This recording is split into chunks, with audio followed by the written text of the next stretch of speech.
Hi, I'm Sophie Dillman and I play Ziggy Astoni on Home and Away.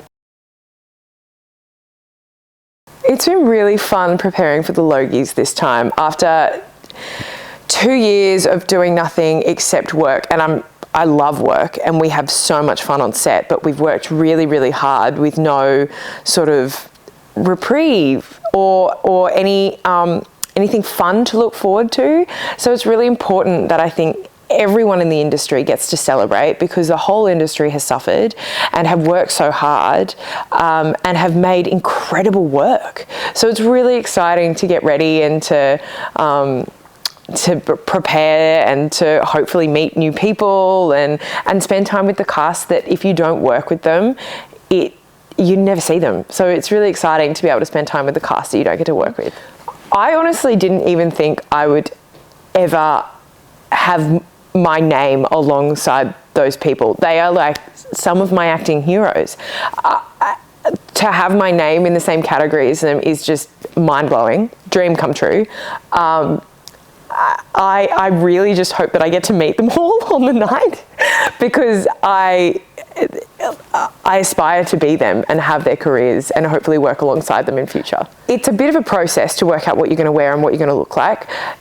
I have been working with a stylist, darling Pip Cook, and we've worked together a lot, and she is fantastic. She knows how to dress me. She's dressed me a number of times, and from there we decided to go with a designer, Cornelio. He's phenomenal. I found out on the weekend that he has never even had any formal training, and some of his designs are so amazing. You just can't imagine that someone could actually put that many hours into that much detail. And so we went with Cornelio. He did my last dress as well, and I loved it. And he put sketches together. You say yes, no, tweak this, maybe this, and it's a big collaborative process. And then from there, I've spoken to my hair and makeup artist, who is head of Home and Away hair and makeup, Laura, and she's phenomenal. She's done my face a lot. But from the design of the dress, we sort of started talking about hairstyles and makeup styles. We send reference pictures back and forward, and then we come together sort of this delicious mix of deliciousness to make something fantastic for the night. And so obviously Paddy's going. Yes. Does he have to match you? I mean, he doesn't have to, and I wouldn't want him to think that he has to match me, like at all. I suppose if I think about it, we'll probably look nice standing next to each other because of the colours that we've got going together. But he didn't have to, and his suit is delicious. I've never actually filmed the day after the Logies. I've been very lucky. The first year that I went to the Logies, Patrick and Tim Franklin had to film, and they were on a 5 o'clock flight back to studio, and I'm unsure whether they had any sleep, but I can confirm that they definitely fell asleep in takes during the whole day of filming. I remember being woken up by my alarm at some ungodly hour. I hadn't been up that early ever before, maybe in years.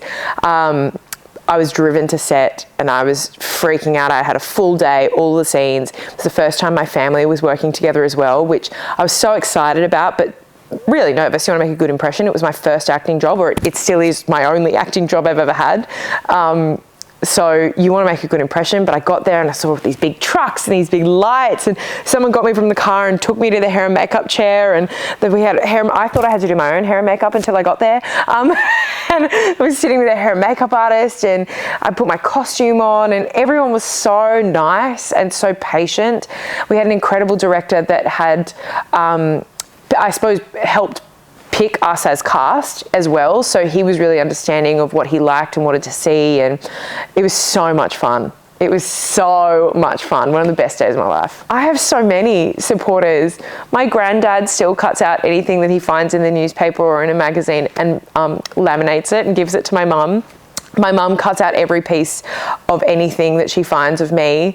I have one of my oldest family friends had a future, my mum, when she was pregnant, had a future read by this woman and her best friend, and they said that I was going to be an actor in the future thing. And I remember getting this job, and she messaged me, I hadn't seen her in years, and she said, I told you, we knew before you were born that this is what you were meant to do.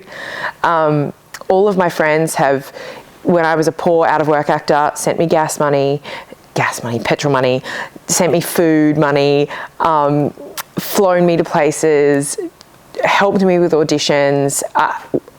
I've been so privileged to have such a supportive network. I wouldn't be able to do what I do without it. Well, I mean, we don't really get to choose how long we get to stay on Home and Away. I feel like a lot of people ask us that. It's not our choice. We're privileged to have the opportunity to work as a character on Home and Away or as an actor on Home and Away. And it's up to the writers and the producers what they want from the character and how long the character is meant to be there and how that storyline goes. I will work there as long as I absolutely can because I love everyone there. And who knows how long that will be for. It's actually really great working with Paddy. We worked together before we got together. So we had a professional relationship and a great professional relationship first. So working with your partner when you know they are so great, and I really admire his work ethic. I really admire some of his acting choices and how he looks at his character and his storylines. I've learnt a lot from him. So it's really fun. I would absolutely love to have the puppy on the show. Winnie would be phenomenal as an actor. I can tell you that right now. He was on the morning show a few weeks ago and he looked straight down the camera the whole time. He was adorable. I would love for him to be on the show. Honestly, he's not the most obedient dog. So maybe he wouldn't be easily directed, but I think we can work around that. You know? Oh, no, wait, guys, come on. I still am shocked that I was nominated. Truly, I nearly passed out when I found out.